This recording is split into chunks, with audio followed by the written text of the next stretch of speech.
Film की शुरुआत होती है हैलोवीन के टाइम पर। यह हम एक आदमी को देखते हैं जो घबराया हुआ था और उसके पीछे पीछे आ रहा था जेस्टर। इस वक्त जेस्टर ने ऑरेंज रंग के कपड़े पहने हुए थे और हमेशा की तरह सर पर हेयर रखी हुई थी। वो बहुत बुरा और खतरनाक किस्म का जोकर जादू की अपनी ट्रिक्स दिखाकर लोगों को मुतासिर और हैरान भी करता इधर आता भी है। और सबसे खतरनाक उन्हें ट्रिक्स ही बेरे में से लोगों को मार भी देता है। उस साथ इसे वैसे ही बहुत आता है, लेकिन सबसे ज्यादा ये तब चिढ़ जाता है जब कोई इसकी ट्रिक्स पर ध्यान न दे या उन्हें पसंद न करे। यह उस आदमी को अपनी बड़ी बेटी एमा दिखाई दे रही थी, अब वाले रूप में नहीं बल्कि बचपन वाले रूप में। इस उम्र में आदमी ने अपनी बेटी एमा और उसकी मॉम को छोड़ दिया था, दूसरी शादी कर ली थी, जिसमें आदमी की एक और बेटी पैदा हुई जिसका नाम जॉसलिन होता है। यानी एमा और जॉसलिन सुतेली बहनी। आदमी जहाँ जा रहा था, एमा का बचपन वाला रूप उसे हर जगह दिखाई दे रहा था। और ये भी जेस्टर की ट्रिक थी जो उस आदमी को शर्मिंदगी का एहसास करवाना, उसे दबाव में लेना चाहता था। यह ऐसा हुआ भी। आदमी ने शर्मिंदगी में अपनी बेटी एमा को कॉल करके सॉरी कहा कि बेटा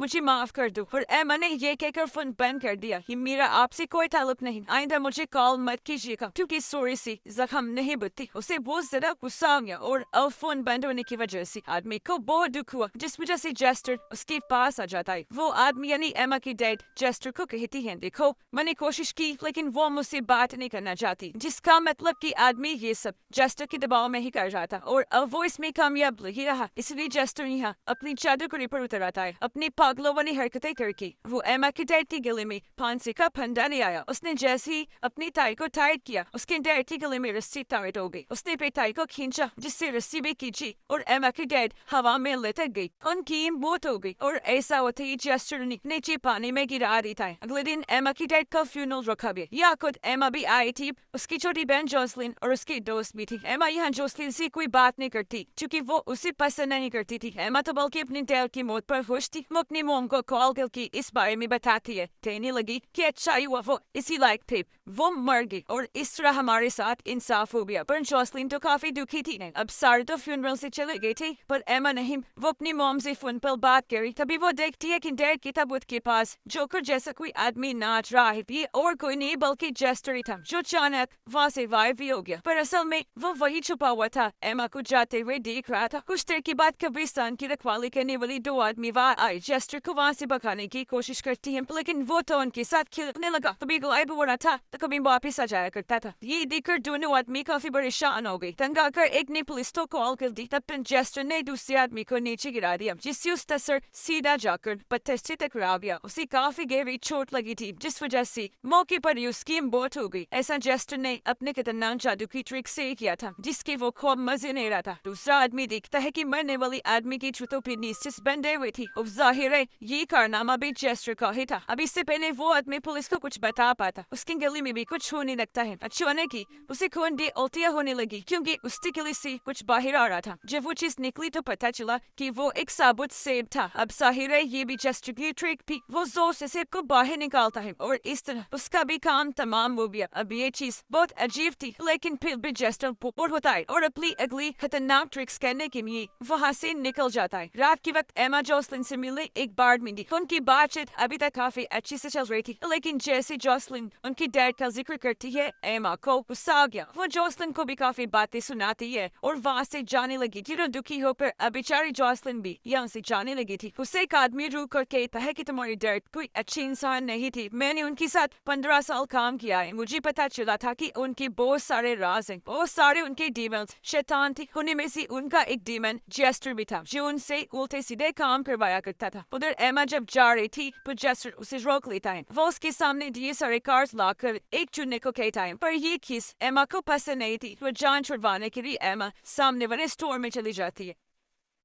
जेस्टर भी आगे चल दिया। उसी दो बच्चे मिली जो भाई थे। बड़े वाले ने ढेर सारी कैंडीज उठाई, जबकि छोटी ने ईमानदारी से बस एक ही नहीं। उसने फिर जेस्टर से भी कैंडी मांगी, तब उसने हवा में जादू करके एक कैंडी बनाई और बच्चे को दे दी। ये देखकर बड़े वाला बच्चा भी आगे आया। वो भी जेस्टर से कैंडी मांगने लगा, पर उसका तरीका ठीक नहीं था, इसलिए जेस्टर को पसंद नहीं आता। वो बड़े बच्चे की बैग से कैंडीज निकाल कर छोटी वाले की बैग में डाल देता है। ये देखकर बड़े बच्चे को बुरा लगा। वो अपने भाई की बैग में हाथ डालकर अपनी कैंडीज वापस लेने लगता है। वो बैग से एक हाथ निकलकर उसके हाथ को पकड़ लेता है और ये हाथ जेस्टर का था, क्योंकि तभी उसका हाथ गायब होकर बैग में जा चुका था। ये देखकर दोनों बच्चे काफी को बुला गए, अपने बैग वही फेंक कर भाग जाती। घर आकर जोसेन टीवी पर डरावनी फिल्म देख लेती। अचानक उसकी नजर दरवाजे पर दी, जहाँ उसे एक आदमी की परछाई दिखाई दी है जो करके अंदर झांक रहा था। वो भी सोच रही थी कि तभी घर का दरवाजा कोई खटखटा रही था। डरती हुई जोसेन जब दरवाजा खोलती है तो वहाँ उसकी दोस्त थी जिन्हें वो अंदर बुला रही थी। उधर एमा एक स्टोर में गई, पर यहाँ भी जेस्टर ने उसका पीछा नहीं छोड़ा। वो उसके सामने आकर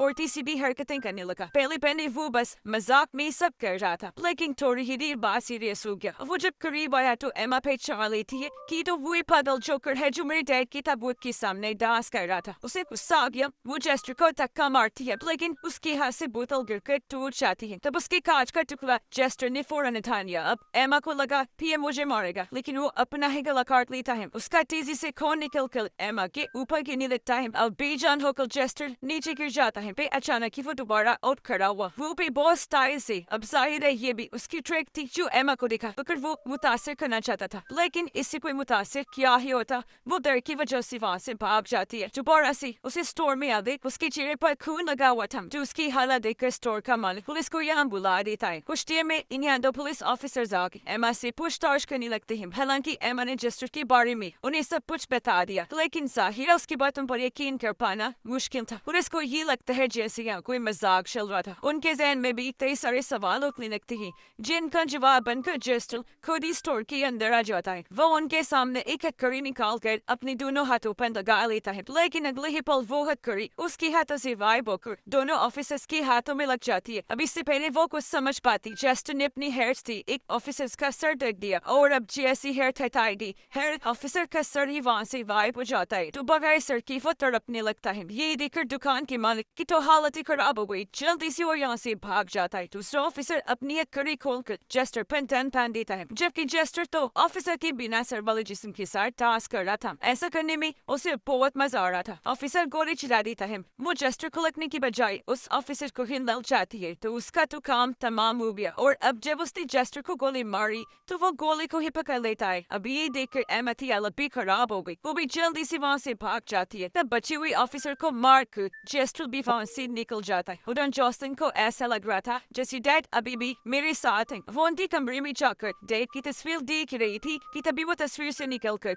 उसके पीछे आ जाते हैं। ये देखो जोसेन कहाँ उठी, वो नीचे आकर अपनी दोस्त को कहती है चलो फेस्टिवल में चलते। सब दोस्त फेस्टिवल में तो आ गए, पर यहाँ भी जोसेन को वही अजीब चीजें ही दिख रही थी। तो तंग आकर अब वो एक जगह पर ही बैठ गई, जहाँ उसे अपनी डैड फिर से दिखाई देने लगती है, पर इस बार वो उनके पीछे पीछे ही चली जाती है। तब उसकी सीट पर जेस्टर आकर बैठ जाता है, जो जसलिन की दोस्त के साथ ट्रिक करने लगा। जैसे जेस्टर ने एक कप उठाया, उसके नीचे ताजे निकले हुए दाहत होते ही जो और किसी की नहीं बल्कि सामने बैठे जॉसलिन की दोस्त के थी, जिसके मुंह से अब खून आने लगता है। फिर जब उसने दूसरा कप उठाया तो उसके नीचे कुछ नहीं होता, लेकिन जब उसने कप पर हाथ मारकर उसे झटकाया तो उसके अंदर से लड़के की तो आंखें निकली, और अब लड़की की आंखों के जाते वो दर्द से चिल्लाने लगा, और अब वो इसी आदत में चांद तरफ भागने लगा। तब उसकी हालत देखकर लोग डरते हुए भागने लगे। कुछ नजर न आने पर लड़का सीधा अपनी दोस्त के ऊपर जाके गिरता है, इसीलिए उसके दोनों दोस्त उसे पकड़ के साइड में नहीं जाते हैं। उन्होंने देखा कि जोसेन एकदम सुन खड़ी है, क्योंकि इस वक्त वो ख्याल में अपने डैड के साथ अपना बचपन देख ली। और अब जेस्टर जोसेन की दोस्त के पास आकर उसके टांग में अपनी छुरी अटकाकर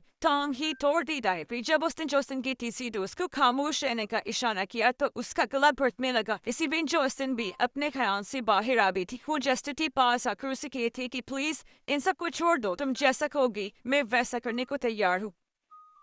उधर एमा अभी भी भाग रही थी, जहाँ तभी उसके पास मॉम की कॉल आती है, जो भी और किसी का नहीं बल्कि जेस्टर का ही कारनामा था। वो इशारों में बोल रहा था और एमा को उसकी मॉम की आवाज में वो बातें सुनाई दे रही थी। हम जेस्टर चाहता था कि एमा सब कुछ भूलकर चुपचाप यहाँ से चली जाए। अगर वो ना गई तो ये खेल ऐसा ही चलता रहेगा। लेकिन यहाँ जेस्टर ने ये बातें करते करते जोसेन का भी नाम ले दिया कि वो भी खतरे में महफूज नहीं है। अब जाहिर है वो थी तो एमा की बहन ही, इसलिए जोसेन को ये बगैर ही नहीं जाए। एमा के सामने वो ये पुल था जला इसकी डैड मर रही थी पर अभी वो वहीं खड़े हुए थे इसीलिए वो भागकर उनकी पास जाती है जो डैड उसे उसकी गलती का एहसास करवाती है। उसे भी हो गया एहसास इसीलिए रोते हुए पहली बार उन्हें डैड कहती है यानी एमा ने आज उन्हें माफ कर दिया था। पर अब उसकी डैड अपने गले का फंदा एमा के गले में डाल देती है, रस्सियों से खींचकर पुल से नीचे गिरा देती है जहाँ से जोसलिन के बचपन का वक्त दिखाई देने लगता है। वो एमा को बुरा भला कहकर उसे जलील करे लेकिन वो समझ गई थी कि ये असली जोसलिन नहीं है बल्कि चनावाए मुझे फंसाने के लिए ये वह मेरे दिमाग में डाला जा रहा है। इसीलिए वो इस पर हाल ध्यान नहीं दी और फिर तभी छोटी जोसलिन अपनी डैड के साथ सामने वाले शर्ट में चली जाती है जो अंचेस्टर भी था। उसने एमा को भी इशारा किया तो वो भी अंदर चली जाती है। वो या जोसलिन का अपने डैड के साथ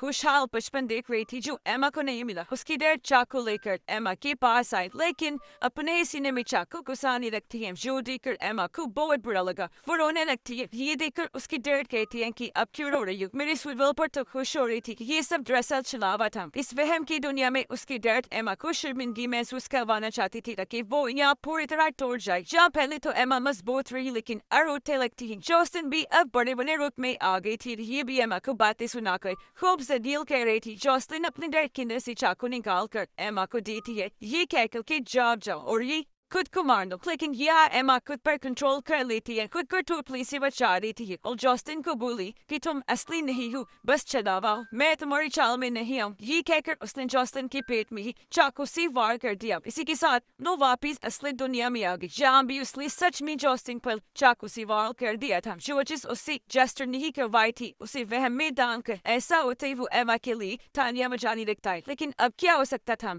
वो बेचारे नीचे गिर गई, उसकी हालत मरने वाली हो जाती है। एमा भागकर उसके पास आई। जोसलिन कहती है कि तुम टेंशन न लो, मैं जानती हूँ कि ये तुमने जानबूझ के नहीं किया बल्कि तुम नींद में थी और तुमसे जेस्टर निकलवाया। पर इस सबसे एमा गुस्से में पागल हो गई। वो चाकू लेकर जेस्टर के सीने में भी कई बार वार करती है लेकिन उसे हल्की सी खरोच तक नहीं आई। वो जेस्टर पर चिल्लाई कि मेरे साथ तुम्हें जो भी करना है करो, पर अब मेरी बहन जोसलिन के पास भी मत आना। ये सुनकर जेस्टर बगैर कोई बात कहे वहाँ से निकल जाता है। और अब हम कुछ दिन के बाद का वक्त देखते हैं जहाँ एमा अपने डैड की कब्र पर आई अपने दिल का बोझ हल्का करने के लिए। वो या और भी कई सारी बातें अपने डैड से कहती है और ये सारी बातें पास खड़ा हुआ जेस्टर भी सुन रहा था। यानी जेस्टर अभी भी इसके साथ है। वो या एमा को भी अपने कंट्रोल में करने की कोशिश करता है। एमा इसकी बेकाबू में नहीं आती। जेस्टर अपने मकसद में क्योंकि फेल हो गया तो वहाँ से चला जाता है। यहाँ से एमा सीधा उसी बार में जाती है जो जोसलिन अपने दोस्तों के साथ उसके आने का इंतजार कर रही थी और जोसलिन को एमा ने बचा लिया था। यानी कि अब इन दोनों बहनों का रिश्ता यहाँ पर काफी अच्छा बन गया था। पर इस सब में जोसलिन का दोस्त ट्रिक्स ने बेचारा ऐसे मारा गया। यहाँ हमें पता चला कि जेस्टर दोनों बहनों खास तौर पर एमा को तोड़ना चाहता था पर वो मजबूत रही तो में से उसने खुद को बचा लिया। इसे न सिर्फ उसकी जेस्टर से जान छूटी बल्कि उसने अपनी बहन को भी बचा लिया क्योंकि जेस्टर इंसान की कमजोरियों को उसके खिलाफ इस्तेमाल करके उसे तोड़ता और उसे मार देता है क्योंकि वो पागल जो करे तो ऐसा करने में उसे मजा आता है। और इसी हैप्पी एंडिंग के साथ ही इस फिल्म की कहानी भी यही पर खत्म हो जाती।